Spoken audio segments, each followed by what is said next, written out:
ये क्या सेठ जी, आप हमें 100 रुपए कम क्यों दे रहे हैं? आपको तो हमें 600 रुपए देने चाहिए। अरे जब तुम ठीक से काम नहीं करोगे तो पैसे तो काटूंगा ही।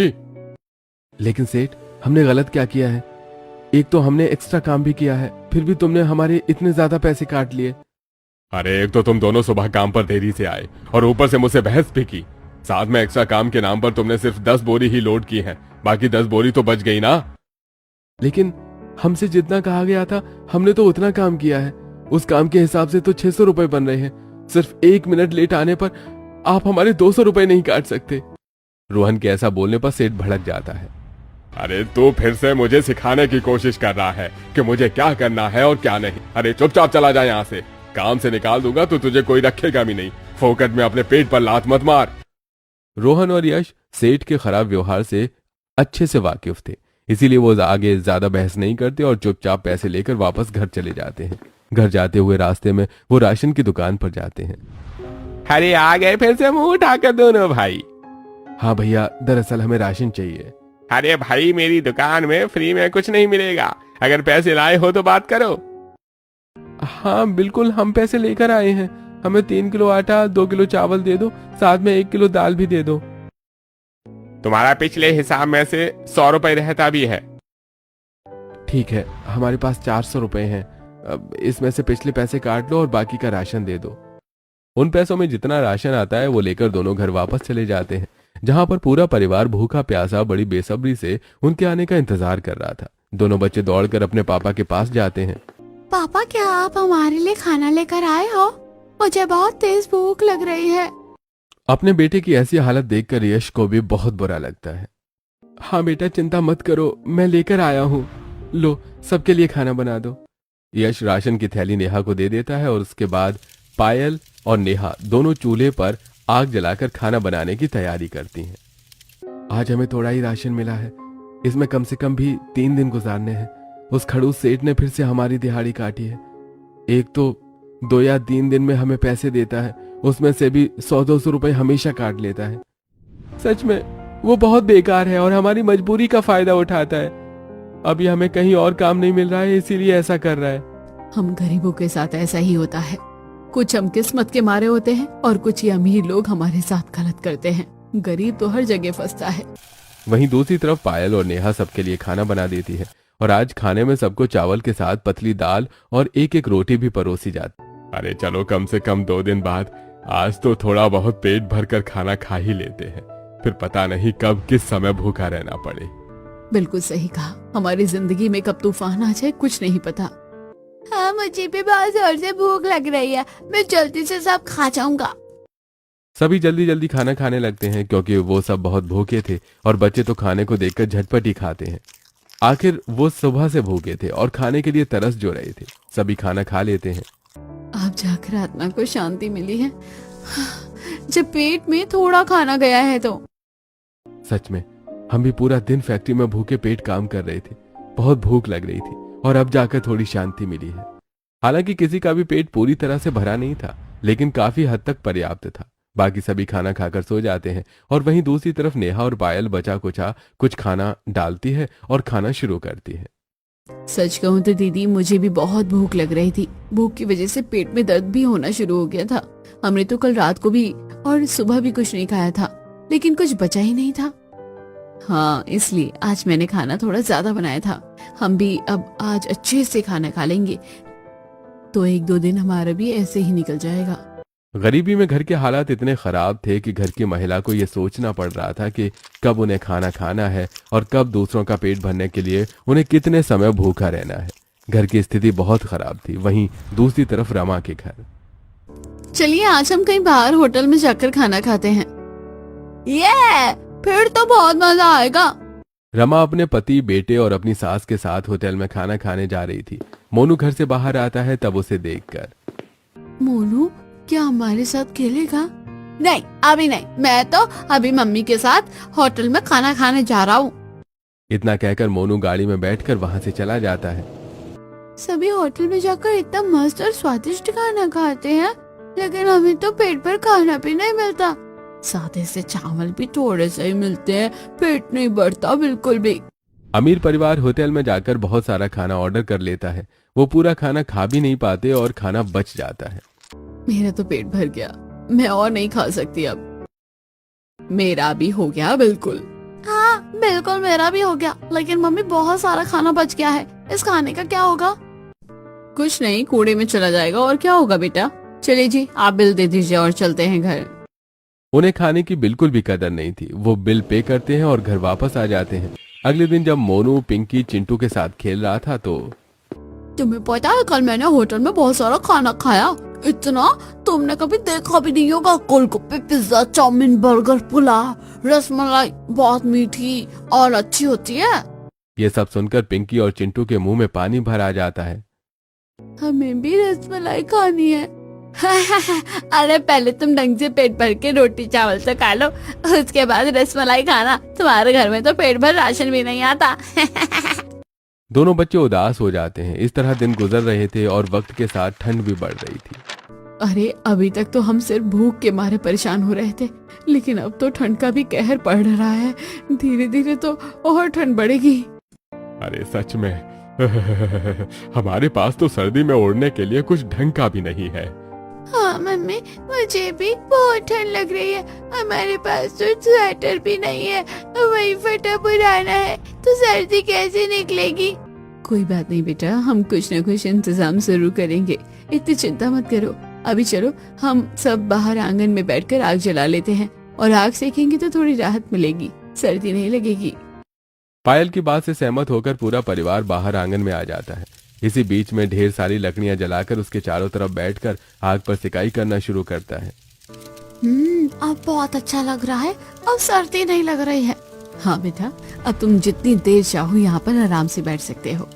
इस तरह सभी बैठे थे। तभी सामने वाले घर से पड़ोसन कमला बाहर आती है और उसके हाथ में बहुत सारी बची हुई रोटी और पुरानी सब्जी भी थी, जिसे वो बाहर चबूतरे पर रख देती है और खराब सब्जी को नाली में डाल देती है, जिसे देखकर शांति कहती है, देखो तो उनके पास तो इतना ज्यादा राशन है कि ये इतना सारा खाना बर्बाद भी करते रहते हैं।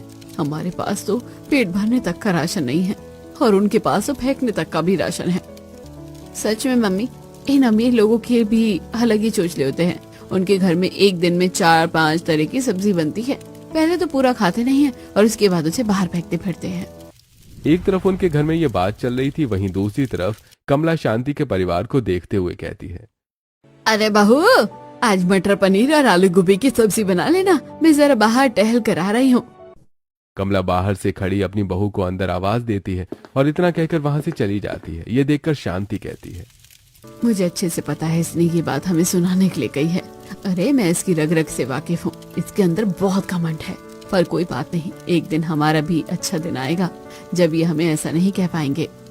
आज कमला आंटी के घर में मटर पनीर बनेगा, और हमने तो बहुत समय से मटर पनीर नहीं खाया मम्मी। बस एक बार अंकल की शादी में खाया था, और उसके बाद कभी नहीं खाया। क्या हमें भी आप मटर पनीर बनाकर खिलाओगी? हाँ बेटा, जरूर खिलाऊंगी। अगले दिन सुबह घर में फिर से राशन खत्म हो जाता है। क्या बात है, आज खाने में एक रोटी तक नहीं मिलेगी? माफ करना, लेकिन राशन बिल्कुल खत्म हो गया है। मम्मी, मुझे बहुत भूख लग रही है, मुझे खाना दे दो। रात को भी ठीक से खाना नहीं खाया। बेटा चुप हो जा, आज मैं तुम्हारे लिए खाना जरूर लेकर आऊंगा। पायल, एक काम करना, तुम आज राशन वाले से थोड़ा राशन उधार ले आना, और शाम को हम पैसे लेकर आएंगे तो उसे दे देंगे। इतना कहकर रोहन और यश भूखे पेट ही घर से बाहर काम पर निकल जाते हैं। बेचारे दोनों बच्चे पूरा दिन मेहनत करते हैं और उन्होंने अन्न का एक दाना तक नहीं खाया। पता नहीं पूरा दिन कैसे काम करेंगे। ये सब देखकर तो मेरा कलेजा कांप जाता है। कोई बात नहीं मम्मी जी, मैं भी दुकान से जाकर राशन लेकर आ जाती हूँ। पायल दुकानदार के पास राशन उधार पर लेने जाती है, लेकिन भैया थोड़ा सा राशन उधार दे दो। अरे तुम्हारी मुफ्त में मांग कर खाने की आदत नहीं जाएगी, हैं? अरे जरा सी तो शर्म कर लिया करो, जब मन करता है मुंह उठाकर मांगने चली आती हो। अरे निकलो यहाँ से, मैं तुम्हें कोई मुफ्त में राशन नहीं देने वाला। भैया अब आपको तो पता ही है हमारे घर के हालात कैसे चल रहे हैं। बेचारे बच्चे कल रात से घर पर भूखे बैठे हैं। अभी राशन दे दो, आज रात को या कल सुबह पैसे दे दूंगी। अरे एक बार बोला ना कि मेरे पास कुछ नहीं है देने को, निकलो यहाँ से। अब जब पैसे आएंगे तभी कुछ खाने को दूंगा, वरना एक दाना तक नहीं देने वाला मैं। उधार में देता हूँ, इसलिए तो तुम्हारी आदत खराब हो रही है। इतना ही मांगने का शौक है तो जाकर भीख मांग लो। बाकी ग्राहकों के सामने इतनी खरी खोटी सुनने के बाद पायल घर वापस आ जाती है और उसकी आंखों में आंसू थे। क्या बात है बेटा, तू इस तरह रो क्यों रही है? पायल शांति को सारी बात बता देती है। सच में बहुत भारी संकट है हमारे ऊपर। दुनिया वाले भी हमें ताने ही देते हैं। अरे उस नास बेटे को राशन नहीं देना था तो ना देता, लेकिन दूसरों के सामने इतनी खरी खोटी सुनाने की क्या जरूरत थी। कहते हैं ना, जब बुरा वक्त चलता है तो हर कोई हमारे साथ बुरा ही करता है। यानी मम्मी अब हमें खाना नहीं मिलेगा? पिंकी की ऐसी बात सुनकर पायल की आंखों से और आंसू बहने लगते हैं। और जब रात को दोनों भाई काम से घर वापस आते हैं, दोनों के खाली हाथ देखकर सभी बहुत उदास हो जाते हैं। क्या आज घर में खाना नहीं बना? पायल, क्या तुम राशन लेकर नहीं आई? मैं राशन लेकर कैसे आती? हमारे पास पैसे नहीं है तो राशन नहीं मिला। पायल रोहन को सारी बात बता देती है और ये सब सुनकर रोहन की भी आंखें नम हो जाती हैं।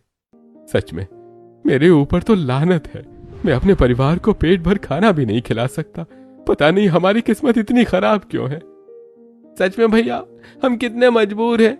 उधर सेठ जी हमारे साथ इतना गलत व्यवहार करता है, हम ठीक से पैसे भी नहीं कमा पा रहे हैं और ना ही परिवार का पेट भर पा रहे हैं। सभी बहुत परेशान और हताश थे।